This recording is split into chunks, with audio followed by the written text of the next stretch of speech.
Assalamualaikum warahmatullahi wabarakatuh. Setelah pengepungan pertama Konstantinopel oleh Arab pada tahun 674 sampai 678, baik Arab maupun Bizantium melewati masa damai. Setelah tahun 680, Kekhalifahan Umayyah mengalami perang saudara Islam kedua, disusul dengan kebangkitan Bizantium yang terjadi di timur yang memungkinkan Bizantium untuk menarik upeti berjumlah besar dari pemerintah Umayyah di Damaskus. Pada tahun 692, setelah Umayyah berhasil menghentikan perang saudara Muslim, Kaisar Justinianus II kembali memicu permusuhan dengan Umayyah. Hasilnya adalah serangkaian kemenangan Arab yang berujung pada lepasnya kendali Bizantium atas Armenia dan kepangeranan Kaukasus, serta gangguan bertahap terhadap wilayah Bizantium. Dari tahun ke tahun, para jenderal kekhalifahan melancarkan serbuan ke wilayah Bizantium dan merebut benteng dan kota. Setelah tahun 712, sistem pertahanan Bizantium mulai menampakkan tanda-tanda keruntuhan. Semakin lama, serbuan Arab menembus semakin dalam ke Asia Kecil. Benteng-benteng di perbatasan berulang kali diserang dan reaksi Bizantium semakin lama semakin melemah. Arab mulai memusatkan seluruh kekuatan mereka untuk melawan Bizantium. Kini mereka berniat sepenuhnya meruntuhkan kekaisaran itu dengan menaklukkan ibu kotanya.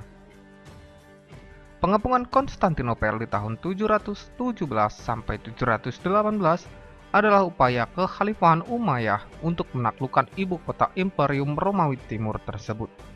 Pertempuran ini adalah kulminasi akhir dari perang di antara Romawi Timur dan kekhalifahan Umayyah yang telah berlangsung sejak kekhalifahan ini berdiri dan menggantikan kekhalifahan Rashidun. Dipimpin oleh Jenderal dan Pangeran Maslamah bin Abdul al-Malik, pasukan Umayyah menyerang Konstantinopel melawan Kaisar Leo III. Pertempuran ini menjadi penentu keberlanjutan Romawi Timur. Pengepungan kedua Konstantinopel oleh Arab pada tahun 717 sampai 718 adalah upaya gabungan darat dan laut. Sementara itu, kekuatan Bizantium sedang melemah akibat kekacauan dalam negeri yang berkepanjangan.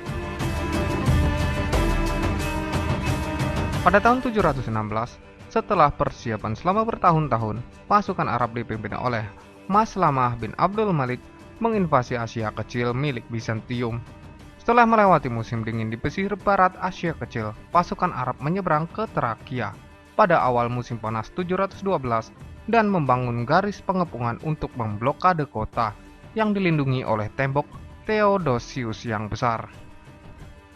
Armada Arab yang mengiringi pasukan darat dan dimaksudkan untuk melengkapi blokade kota lewat laut dihalau beberapa saat setelah kedatangannya oleh serangan api Yunani dari Angkatan Laut Bizantium, sehingga memungkinkan Konstantinopel untuk memperoleh pasokan makanan melalui laut.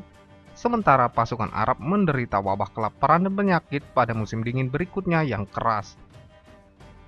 Pada musim semi 718, dua armada Arab yang dikirim sebagai bala bantuan dihancurkan oleh Bizantium setelah ada kru Kristennya yang membelot, dan satu pasokan tambahan yang dikirim lewat darat melalui Asia Kecil disergap dan dikalahkan.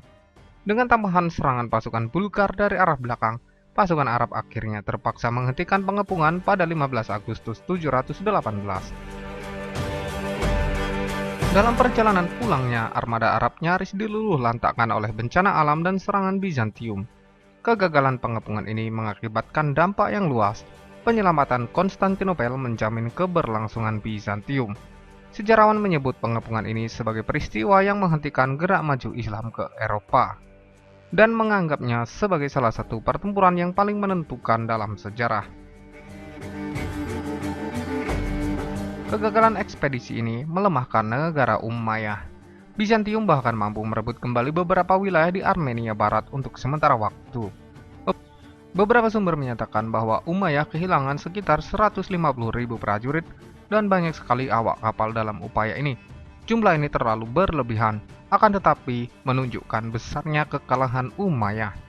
Saat itu Umayyah adalah negara terbesar dan mungkin terkuat di dunia, tetapi kekalahan ini berimbas besar pada negara dikdaya ini.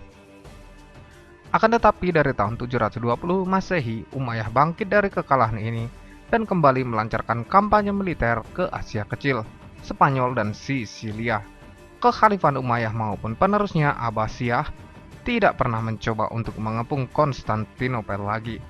Pada tahun 740 Masehi, pasukan Umayyah di bawah komando Abdullah bin Al-Battal mengalami kekalahan telak pada pertempuran Akroinon melawan Leo dan putranya. Kekalahan ini semakin melemahkan Umayyah yang tidak lama setelah itu akan menghadapi revolusi Abbasiyah yang mengakhiri kekuasaan Wangsa Umayyah dalam kekhalifahan.